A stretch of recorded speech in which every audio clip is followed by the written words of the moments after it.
दोस्तों आज से कुछ सालों पहले तक तो ये सोच पाना भी मुश्किल था कि भारत कोई fighter jet engine program launch करेगा और उसमें दुनिया की बड़ी कंपनियां पार्टिसिपेट करने के लिए आपस में ही भिड़ना शुरू कर देंगी। जी हाँ, ऐसा हो चुका है क्योंकि कुछ दिनों पहले ही भारत की तरफ से national arrow engine mission launch किया गया और अब भारत के इस इंजन प्रोग्राम में पार्टिसिपेट करने के लिए फ्रांस की दिग्गज इंजन निर्माता कंपनी साफरान, जो कि राफेल जैसे फाइटर जेट्स के लिए इंजन बनाती है, तो वहीं दूसरी ब्रिटेन की कंपनी रोल्स रॉयस, जो कि दुनिया के एडवांस से एडवांस एयरक्राफ्ट, फिर चाहे वो प्राइवेट हो या फिर सिविल एविएशन के लिए, सबके लिए एडवांस इंजन बनाती है। अब ये दोनों कंपनियां आपस में ही भिड़ रही हैं कि भारत के इस प्रोग्राम के तहत कौन सी कंपनी पार्टिसिपेट करेगी। वहीं हिंद महासागर में भारत ने अपने आप को मजबूत करने के लिए और चीन पाक जैसे देशों के लिए नया चैलेंज बनाना शुरू कर दिया है, क्योंकि भारत अब अपना तीसरा और अब तक का सबसे आधुनिक परमाणु ballistic missile submarine INS Aridhaman आधिकारिक तौर पर कमीशन कर लिया है। जानते हैं आज के इस वीडियो में दोनों ही इंपॉर्टेंट अपडेट डिटेल्स में। यदि आपको हमारा ये काम पसंद आए,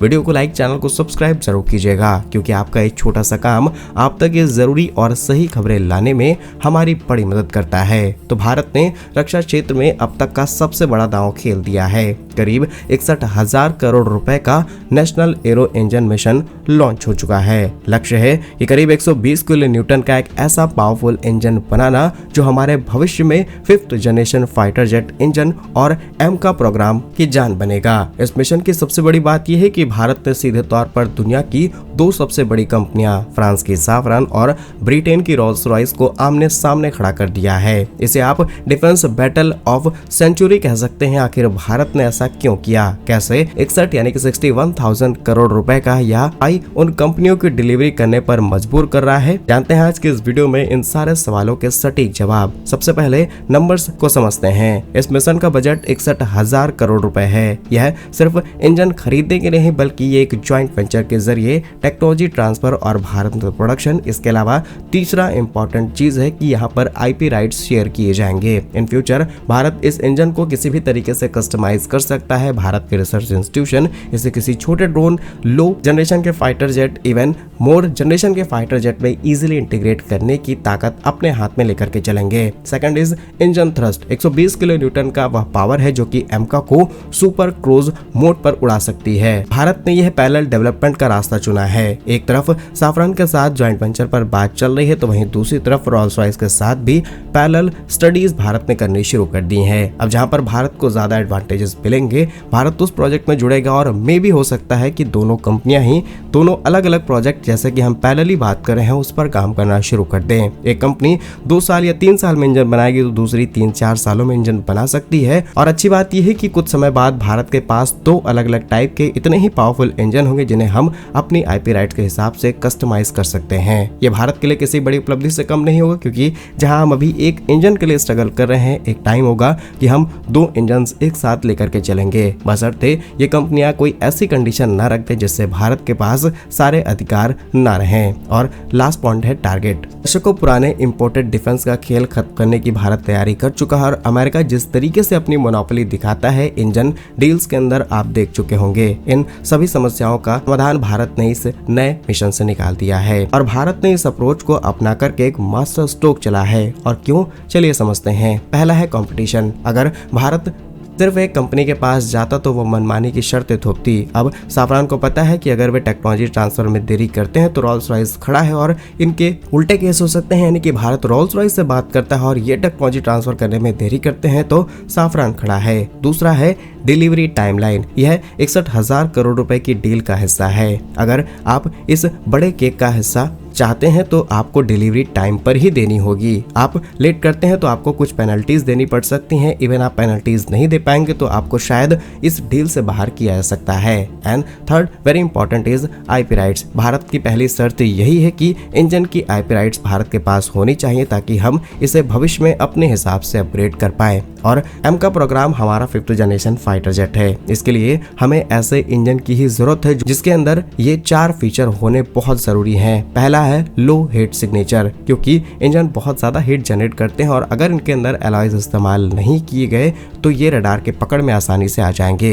दूसरा है एडवांस मटेरियल, टरबाइन प्लेट्स जो कि 2000 डिग्री सेल्सियस के तापमान को आसानी से सह सकते हैं, उनका इस्तेमाल होना चाहिए। थर्ड, लाइफ साइकिल, पुराने इंजन की तरह बार बार मेंटेनेंस की जरूरत ना पड़े और युद्ध की स्थिति में ऑलरेडी फाइटर जेट्स मेंटेनेंस की स्थिति में होते हैं तो हमें और ज्यादा कॉम्प्लेक्सिटी फेस करनी पड़ सकती है। Last is data fact. फिलहाल भारत का कावेरी इंजन 46 किलो न्यूटन पर अभी ड्रोन्स के लिए पर्याप्त है, लेकिन एमका को 120 किलो न्यूटन चाहिए, यानी कि हमें क्वांटम जंप चाहिए जो इस पूरे मिशन को और ज्यादा कॉम्प्लेक्स बनाता है और विदेशी पार्टनरशिप के बिना शायद हमारे लिए ये पॉसिबल नहीं होगा। अब ये तो सब अच्छी अच्छी बातें थी, लेकिन भारत के सामने चैलेंज क्या है? First is timeline. इंजन बनाना दुनिया का सबसे कॉम्प्लेक्स इंजीनियरिंग काम है, इसे 10 साल के भीतर तैयार करना एक और बड़ा चैलेंज है और हम ऑलरेडी काफी ज्यादा पीछे हैं। अगर हम 10 साल की भी टाइमलाइन लेकर के चलते हैं तो डेफिनेटली ये हमारे लिए बहुत बड़ा टाइम है, लेकिन दुनिया के लिए ये टाइम बहुत ज्यादा कम हो चुका है। दूसरा है मौका। अगर यह सफल रहा तो भारत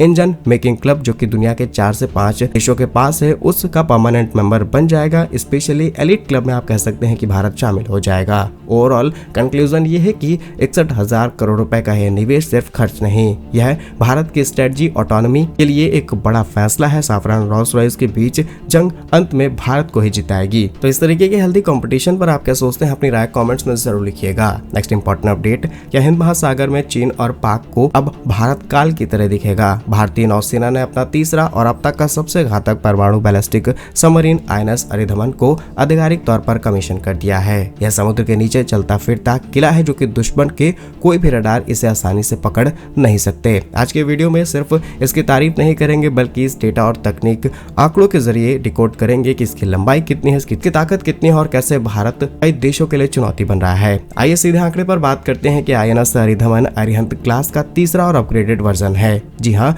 इसका वजन यानी कि डिस्प्लेसमेंट लगभग 6000 टन है। पावर 83 मेगावाट की इसके अंदर मेड इंडिया न्यूक्लियर रिएक्टर्स लगे हैं जो कि इसे महीनों तक समुद्र के अंदर बिना अपनी हलचल दिखाए पावर देने का काम करते हैं। तीसरा स्पीड, यह पानी के अंदर 24 नॉट्स यानी कि 44 किलोमीटर प्रति घंटे की रफ्तार से चलने के लिए सक्षम है। इसमें K-15 जो कि करीब 750 किलोमीटर की रेंज की मिसाइल है और K-4 जो कि 3500 किलोमीटर की रेंज की बैलिस्टिक मिसाइल है, इनमें तैनात की जा सकती हैं। And last is torpedo tube. इसमें 6 टॉर्पीडो ट्यूब्स हैं जो कि समुद्र के अंदर पनडुब्बियों और जहाजों का काल बनती हैं। भारत की न्यूक्लियर ट्रायड रणनीति में यह सबसे अहम कड़ी है। पहली चीज है ये स्टेल्थ है। यह इतनी गहराई यानी कि लगभग 300 मीटर से भी ज्यादा गहराई में ऑपरेट कर सकते हैं और दुश्मन का सोनार भी इसे नहीं देख सकता। एंड थर्ड इज कुछ ही सेकंड के अंदर ये अपने कारनामे करना शुरू कर देता है। अगर भारत के पास कोई परमाणु हमला होता है तो अरिधमन गहरे समुद्र में सुरक्षित रहेगा और वह परमाणु हमला कर सकता है।